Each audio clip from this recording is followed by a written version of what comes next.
एक ऐसी रहस्यमयी प्रेम कहानी जहां एक प्रेमी हर रात भगवान विष्णु का रूप धारण कर राजकुमारी से मिलने जाता था। लेकिन जब सच सामने आया तो जो हुआ वो किसी चमत्कार से कम नहीं था। क्या प्रेमी की सच्चाई जानकर राजकुमारी का दिल टूट जाएगा या भगवान खुद उसकी रक्षा करेंगे? जानने के लिए वीडियो को अंत तक जरूर देखें। बहुत समय पहले की बात है। सूरजपुर नामक नगर में दो अटूट मित्र रहते थे, बसंत और रामू। दोनों बचपन से ही गहरे दोस्त थे। उनकी दोस्ती पूरे नगर में प्रचलित थी। कोई भी काम करते दोनों साथ ही रहते थे। बसंत कम पढ़ा लिखा था, जबकि रामू ज्यादा पढ़ा लिखा व समझदार था। एक दिन नगर में देवदर्शन का भव्य मेला लगा। रामू और बसंत भी मेला देखने चले गए। सारा शहर रंगीन झंडों और फूलों से सजा था। दूर दूर से आए व्यापारी अपने सामान बेच रहे थे। साधु संत मंत्रोच्चार कर रहे थे और बच्चों की हंसी से वातावरण गूंज रहा था। दोनों मित्र मेले में टहल रहे थे कि अचानक हाथियों के पैरों की गड़गड़ाहट सुनाई दी। भीड़ को चीरते हुए एक सुनहरी पालकी आगे बढ़ रही थी। उस पर सवार थी राजौरगढ़ की राजकुमारी माधवी। उसकी आंखें कमल की पंखुड़ियों जैसी, गालों पर हल्का रंग और होठों पर मुस्कान जैसे स्वयं कामदेव ने उसे बनाकर भेजा हो। बसंत की नजर जैसे ही माधवी पर गिरी, वह उसकी सुंदरता पर मुग्ध हो गया। उसके पैरों तले जमीन खिसक गई। वह बेहोश होकर धरती पर गिर पड़ा। रामू ने तुरंत अपने मित्र को संभाला। उसके माथे पर पसीना था और होंठ कांप रहे थे और दिल की धड़कन दोगुनी हो गई थी। रामू ने उसे कंधे पर उठाया और घर ले आया। घर आकर जब बसंत को होश आया तो रामू ने चिंतित स्वर में पूछा, मित्र, ये क्या हुआ? तुम अचानक क्यों गिर पड़े? बसंत ने आंखें नीची कर ली और शर्माते हुए कहा, रामू, वह जो राजकुमारी थी, उसके बिना मैं जी नहीं सकता। रामू कुछ पल चुप रहा, फिर मुस्कुराया। चिंता मत करो मित्र, मैं किस काम का हूं, मैं तुम्हारी मदद करूंगा। रामू को लकड़ी का काम अच्छे से आता था। अगले कुछ दिनों तक रामू ने लकड़ी पर दिन रात काम किया। उसने गरुड़ के आकार का एक वाहन बनाया। उसकी चोंच सोने की जैसी थी, पंखों पर असली पंखों जैसी नक्काशी थी और गले में कौस्तुभ मणि जड़ी हुई थी। एक रात दोनों ने कुछ योजना बनाई और बसंत ने विष्णु का वेश धरा। रामू ने यंत्र को चालू किया और गरुड़ उड़ने लगा। बसंत हवा में तैरता हुआ नगर के राजमहल तक पहुंच गया। वहां राजकुमारी माधवी अपने कक्ष में अकेली थी। माधवी ने अचानक देखा कि एक सुंदर राजकुमार गरुड़ पर बैठा है। बसंत ने मधुर स्वर में कहा, देवी, मैं तुम्हारे प्रेम में वशीभूत होकर यहाँ आया हूँ। राजकुमारी चौंकी, पर आप तो स्वयं भगवान विष्णु हैं। मैं एक साधारण मानवी हूँ, उसने डरते हुए कहा।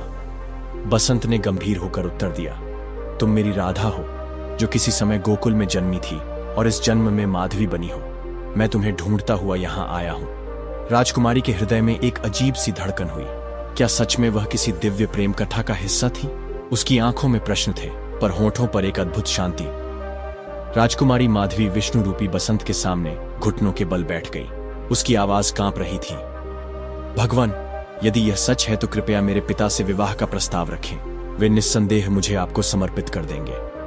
बसंत ने गरुड़ के पंख फैलाते हुए गर्जना की, मैं मनुष्यों के सामने प्रकट नहीं हो सकता।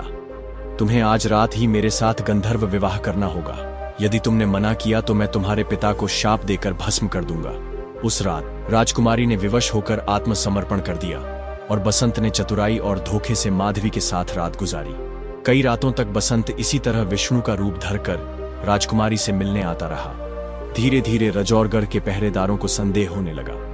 उन्होंने आपस में सलाह करके राजा से निवेदन किया, महाराज, राजकुमारी के कक्ष में कोई अज्ञात पुरुष प्रवेश करता है। हमने कई बार दरवाजे पर पैरों के निशान देखे हैं। यह सुनकर राजा सैनिकों पर क्रोध से तमतमा उठा, क्योंकि राजा माधवी पर खुद से ज्यादा भरोसा करता था। उसने सैनिकों को आदेश दिया, अगर तुमने बिना किसी सबूत के दोबारा ऐसी अफवाह फैलाने की कोशिश की तो एक एक को मृत्यु दंड दे दूंगा। सैनिकों ने चुपचाप सिर झुकाया और वहां से निकल गए। उसके बाद करीब 7 महीनों तक यही चलता रहा। बसंत विष्णु के रूप में आता और राजकुमारी के साथ गंधर्व विवाह करता।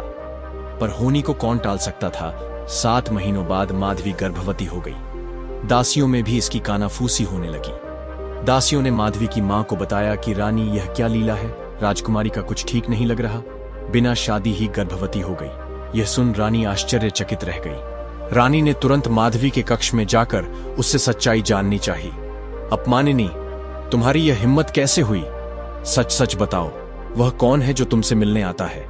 राजकुमारी ने डरते डरते उत्तर दिया, मां, वे स्वयं भगवान विष्णु हैं। वे हर रात गरुड़ पर सवार होकर मुझसे मिलने आते हैं। यदि विश्वास न हो तो आज रात स्वयं देख लेना। रानी, जो अपनी इज्जत के लिए डर रही थी, अब वह खुश होने लगी और सारी बात राजा को बताई। अगली रात राजा रानी छिपकर देखने लगे। सुनहरे वस्त्रों में सजे भगवान विष्णु को देखकर वे आश्चर्यचकित रह गए। राजा प्रसन्नता से उछल पड़ा। हम धन्य हैं, हमारी पुत्री को स्वयं भगवान ने चुना है। अब हमारा राज्य अजेय होगा।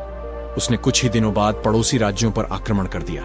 जब शत्रु सेना ने राजमहल घेर लिया तो रानी ने माधवी से कहा, बेटी, अपने पति से कहो कि वे पिता की रक्षा करें। रात में बसंत ने झूठा आश्वासन दिया, चिंता मत करो प्रिय, मेरा सुदर्शन चक्र शत्रुओं का नाश कर देगा।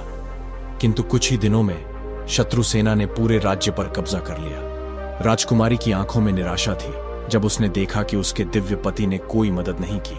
राजा ने अपनी पुत्री माधवी के माध्यम से फिर से संदेश भेजा, कल प्रातःकाल तक हमारा किला नष्ट हो जाएगा। यह संदेश सुनकर बसंत के मन में तूफान उठ खड़ा हुआ। उसने सोचा, अगर किला नष्ट हो गया तो मेरी प्रिय माधवी भी मारी जाएगी और फिर मैं उसे कभी नहीं देख पाऊंगा।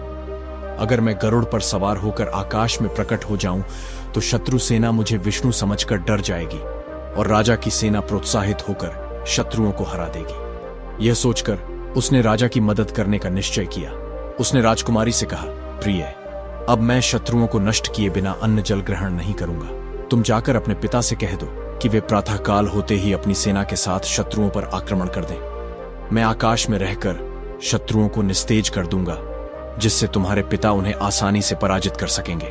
अगर मैं स्वयं उनका वध करूंगा तो उनकी सद्गति हो जाएगी, लेकिन अगर वे युद्ध भूमि में भागते हुए तुम्हारे पिता के हाथों मारे जाएंगे तो उन्हें नरक प्राप्त होगा। राजकुमारी ने यह सारी बात अपने पिता को बता दी। इसके बाद बसंत ने अपनी मृत्यु को निश्चित मानते हुए नकली सुदर्शन चक्र और धनुष लिए गरुड़ पर सवार होकर युद्ध भूमि की ओर प्रस्थान किया। इसी समय वैकुंठ में भगवान विष्णु ने गरुड़ से पूछा, क्या तुम जानते हो कि एक प्रेमी रूपी विष्णु मेरा रूप धारण करके लकड़ी के गरुड़ पर बैठकर राजकुमारी से प्रेम कर रहा है? गरुड़ ने उत्तर दिया, प्रभु, मैं उसके हर कृत्य से परिचित हूं, लेकिन अब वह मरने के लिए युद्ध में जा रहा है। अगर वह मारा गया तो लोग हमारी महिमा पर संदेह करने लगेंगे और हमारी पूजा बंद कर देंगे। भगवान विष्णु ने गरुड़ को आदेश दिया, तुम तुरंत जाकर उस काष्ठ गरुड़ के शरीर में प्रवेश करो। मेरा चक्र भी उसके चक्र में समा जाएगा और मैं स्वयं बसंत के शरीर में प्रवेश करूंगा। इससे वह शत्रुओं का संहार कर सकेगा और हमारी महिमा बढ़ेगी।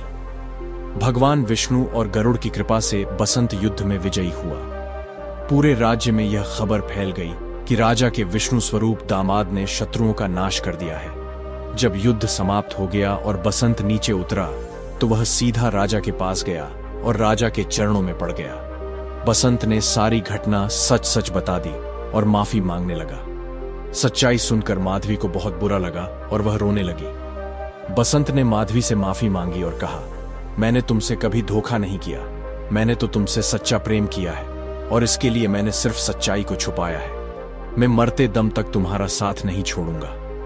बसंत के साहस से प्रसन्न होकर राजा ने उसका विवाह माधवी से कर दिया। इस प्रकार बसंत और माधवी सुखपूर्वक जीवन व्यतीत करने लगे। इस प्रकार राज और गर की यह रहस्यमयी प्रेम कथा समाप्त होती है, जहां एक साधारण प्रेमी का साहस और भगवान विष्णु की कृपा ने असंभव को संभव कर दिखाया। दोस्तों, अगर आपको यह कहानी पसंद आई तो वीडियो को लाइक करें, कमेंट करके बताओ कि कहानी कैसी लगी। अगर आपको ऐसी ही कहानी सुनना पसंद है तो हमारे चैनल को सब्सक्राइब कर लें। मिलते हैं एक और नई कहानी के साथ। तब तक के लिए धन्यवाद।